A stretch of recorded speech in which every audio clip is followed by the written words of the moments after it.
audits and stuff like that, and it's going to grow. Anyway, so. I agree with a college professor. I can't believe it. I think that may be a first for me. So I absolutely agree. And that is our experience with the large accounting firms, with the exception of PricewaterhouseCoopers. They don't like us. Yes, young lady.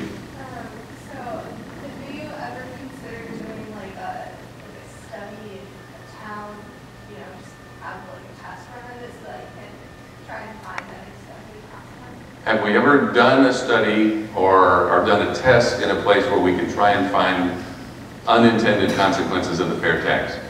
The way that question is usually asked is by somebody who doesn't like the fair tax, and they usually say to me, "Now, Tom, is there any nation in the world that does this? I mean, give me a break. Does anyone actually do this?" And I say to them, with a smile on my face always, two of the largest economies in the world, two of the top 20 economies in the world, Texas and Florida. No income tax, only sales taxes. There are some of the states that have the least effect when we go into recessions and come out of recessions the fastest. Now, to answer the question directly, England, at the end of the Napoleonic War, with Waterloo, Napoleon's beaten, the Parliament actually repealed the hated, the detested Napoleonic income tax, as they promised they would. Politicians made a promise, and they actually did it. Whoa, could be a first on planet Earth. Okay, the repealing of that income tax put England strictly on a consumption tax basis. It led to the largest economic expansion in the history of the British Empire. It led to England running this planet until what? Karl Marx and his Communist Manifesto became popular among the elite in England, and they put in a heavy, progressive income tax. I'm quoting the Communist Manifesto here. And they made estates hard to inherit, also in the Communist Manifesto. And that's what halted the expansion of the British Empire. In answer to your question directly, nobody's done it because you've got to have a large enough area to figure it out. But I would suggest that Texas and Florida are pretty good test beds, and those are two states with the best economies in the U.S., even under current circumstances. Yes, sir?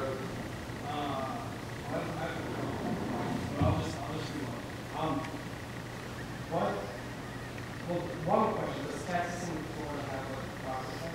Yes. So, And we'll still have property taxes locally. That's a local tax, not a federal tax. concerned. The fair tax is federal, it sounds great. Mhm. You know, we have our county legislatures, they just continue, you know, running economic development and just saying let's raise taxes. And what makes them not do that? I understand it's more competitive and people need to different states, but I don't know what to tell you as I watch this. The thing that brought us out of the Depression was not any of the spending and all the things that Roosevelt did. What brought us out of the Depression was the expansion of radio as a medium and advertising on that radio encouraging and getting American consumers to go buy soap and go buy this and go buy that. And then we got World War II. So those are the two things. Usually most people don't recognize the effect of media and what it really did to bring us out of the Depression. And it's almost as if right now Congress is using the playbook from FDR, which is a known failed playbook.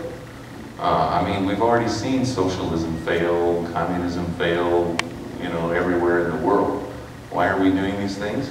Good question. But we can't legislate around it. We can only grassroots lobby around it. We can only keep hammering and electing people who make more sense. Sorry, I don't have a better answer. So you had more questions, but I'm going to answer this one. Did I answer that one as best I could? Okay. I'm going to take this one, then I'll come back to it. Still in the process of being educated. My daughter has been partially educated me so far. So It's that generation gap, you know, that lack of communication. Yeah. There's a few aspects to it. There's one thing which you said, which certainly is potential market distortion. Mhm. And I misheard something, so I'll ask, exactly for clarification on it.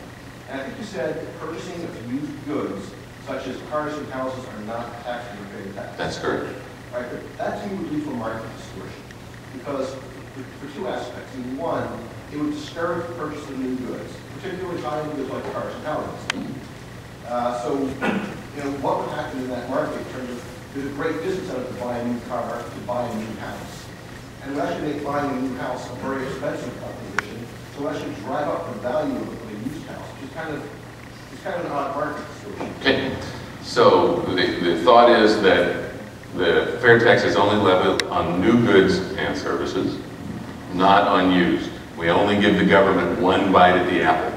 The government doesn't get to keep biting on us each time a used car moves through the market. Does that distort the market? Here's why it actually makes the market more honest and undistorted. First of all, whenever you buy anything, when I bought this coat, I paid the corporate taxes for the guys who made the coat, right? I paid their corporate taxes in the price of the coat, and the corporate taxes of the retailer, and the corporate taxes of the farmer. I paid their Social Security matching. I paid for their army of lawyers and CPAs. I paid all those things when I bought this coat. Actually, this coat was given to me by my sisters, but somebody had to buy it. All those are gone. All those costs are gone. They're over. They're history.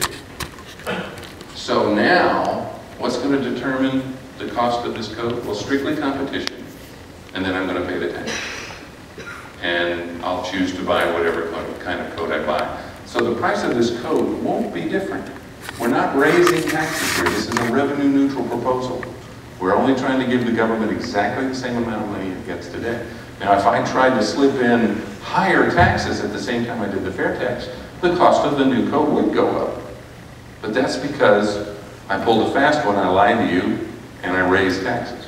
Well, this is a revenue neutral proposal. We're just changing the collection system, not raising or lowering taxes. So, all those costs come out. So now I'm going to go buy a new house. Well, the guys who made the roofing materials didn't pay corporate taxes. The guys who made the cement didn't pay corporate taxes. The cost of building that house is down 20 or 30%. I didn't say the retail price is down 20 or 30%. That's going to be determined by competition. But the cost of building it is down 20 or 30%. Now let's go back. 90% of all taxes are collected by 80% of the retailers. What drives people in Walmart's door? Lowest price, okay? Lowest prices. So Walmart is going to be looking at plastic pickles and saying, we know your farmers aren't paying corporate taxes anymore on making those cucumbers, and we know the glass manufacturer for your bottle is no longer matching Social Security, and we know the label maker is no longer doing this. Your prices better come down, bud, and that's exactly the way Walmart's going to do it. And the prices will come down on the bottle of pickles, they'll put the tax on the bottle of pickles, and guess what? You've just paid the same amount of money for the bottle of pickles that you ever paid. So, having said that, now you know the cost of a $100,000 house. Well, let's make it a $500,000 house. Today, how much did that house cost under the fair tax? It cost $500,000. So what's the differential in price between a new Cadillac at $70,000 and a used Cadillac that's 1 year old, that's now used? It's the depreciation. And part of the value of that used Cadillac is the fact that the taxes have been paid, which will actually increase the value of the used car a little bit, which now makes it less competitive with the new car. So, at the end of the day, not in the first month of the fair tax, not in the second month of the fair tax, but within the first several inventory turns at car dealers, etc., it's all even Steven. We're just changing the collection system. We are not changing the fundamental economics of taxation. A little curious about the tax question aspect. When Joe is a builder building a house, Yeah. he's buying roofing supplies, Yeah. plywood, Yeah. is he paying tax? Absolutely not. This is a retail sales tax.